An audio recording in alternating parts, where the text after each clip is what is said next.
हमारे देश के संविधान में हमने भारत में जिस डेमोक्रेटिक सिस्टम को संविधान ने एडॉप्ट किया उसके 3 ऑब्जेक्टिव हैं।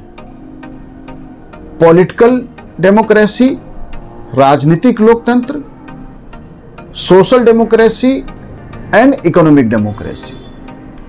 फिर सवाल है कि political democracy equal before law, freedom, protection against exploitation, religious freedom, secularism, इसे हमने फंडामेंटल राइट बनाया, मौलिक अधिकार के रूप में संविधान में रखा। इसका अर्थ है कि उसे इस देश के जो तीनों पिलर हैं, लेजिस्लेचर, जुडिशियरी और गवर्नमेंट, तीनों को अकॉर्डिंग काम करना है। यदि पॉलिटिकल डेमोक्रेसी को बाधित किया जाए, पॉलिटिकल डेमोक्रेसी को बाधित किया जाएगा तो जुडिशियरी उसकी रक्षा के लिए आगे आ जाती है। तो राजनीतिक लोकतंत्र को लोकतंत्र में हमने अत्यधिक महत्वपूर्ण माना और उसे मौलिक अधिकार के रूप में रखा। एकदम ठीक है।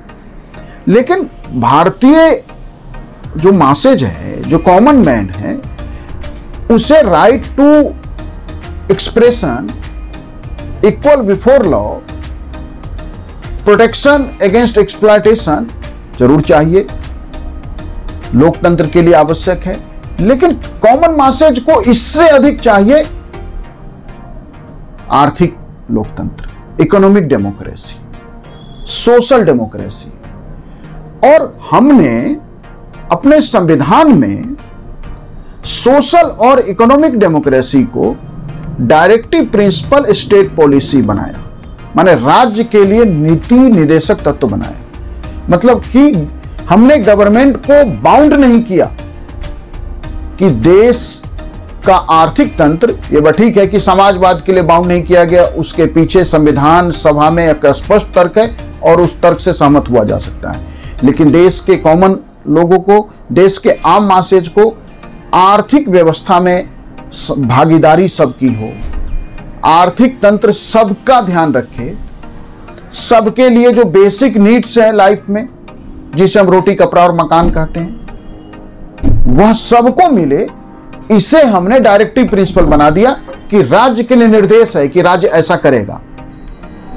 तो सवाल है कि राजनीतिक लोकतंत्र इतना महत्वपूर्ण हमें लगा लोकतंत्र की व्यवस्था में कि हमने उसके लिए सुप्रीम कोर्ट को अंडर आर्टिकल 32 और अंडर आर्टिकल 226 हाई कोर्ट को स्पेशल पावर दिया कि राजनीतिक लोकतंत्र को कोई भी बाधित नहीं करेगा। कोई यदि उसे बाधित करने का प्रयास करेगा, उस दिशा में कोई एक्ट करेगा, तो सुप्रीम कोर्ट आगे आके उसकी रक्षा करेगा। अब सवाल है कि यह महत्वपूर्ण था और महत्वपूर्ण होना भी चाहिए, लेकिन इतना ही महत्वपूर्ण तो आर्थिक लोकतंत्र भी है। आप सोच के देखिए कि एक व्यक्ति दिन भर वह रोटी की तलाश में है।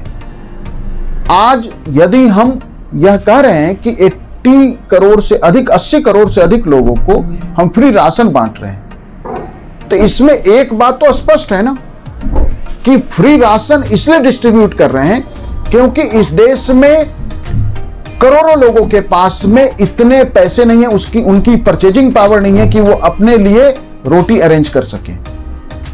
उस देश में, जिस देश में एशिया के सबसे रिचेस्ट लोग रहते हो, आज भारत के धनपति दुनिया के अमीर लोगों में शामिल है।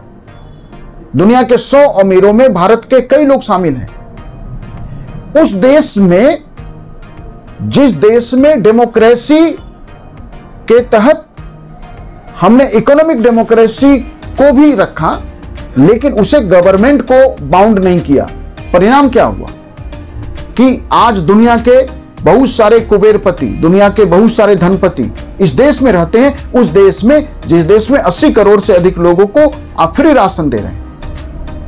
तो क्या संविधान सभा दबाव में थी? संविधान सभा ने यदि दबाव में आर्थिक लोकतंत्र के मुद्दों को मौलिक अधिकार की तरह संविधान में जगह नहीं दिया, मौलिक अधिकार के तरह सरकार को कंपेल नहीं किया गया, तो सवाल है कि उसके बाद की सरकारों ने क्यों नहीं किया। एक के बाद एक सरकारें आई, लेकिन आर्थिक लोकतंत्र इस देश के चुनावी मुद्दे हैं, इस देश के नारों में है। इस देश का आम आदमी हर चुनाव के समय, हर 5 वर्ष पे या जब भी चुनाव होता है, यह आश्वासन उन्हें मिलता है कि अब आपकी गरीबी दूर हो जाएगी। गरीबी खत्म नहीं हो सकती किसी भी समाज से, लेकिन हम एक ऐसा समाज तो बना ही सकते थे, एक ऐसा संविधान तो बना ही सकते थे जहां ये गारंटी देते, right to food, right to health, right to home, right to fresh water, right to education. हमने ये चीजें अपने देश में, यदि राइट टू एजुकेशन ही हमने कंपलसरी किया होता, हमने राइट टू एजुकेशन के नाम पे आज देखिए कि सरकारी स्कूल बंद किए जा रहे हैं। क्यों?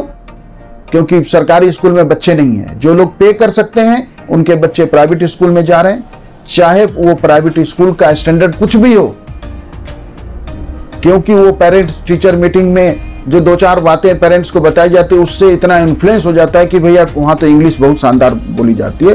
तो एक कॉम्प्लेक्स में भारतीय समाज है, और आपने यह मान लिया कि अब सरकारी स्कूलों की आवश्यकता नहीं है।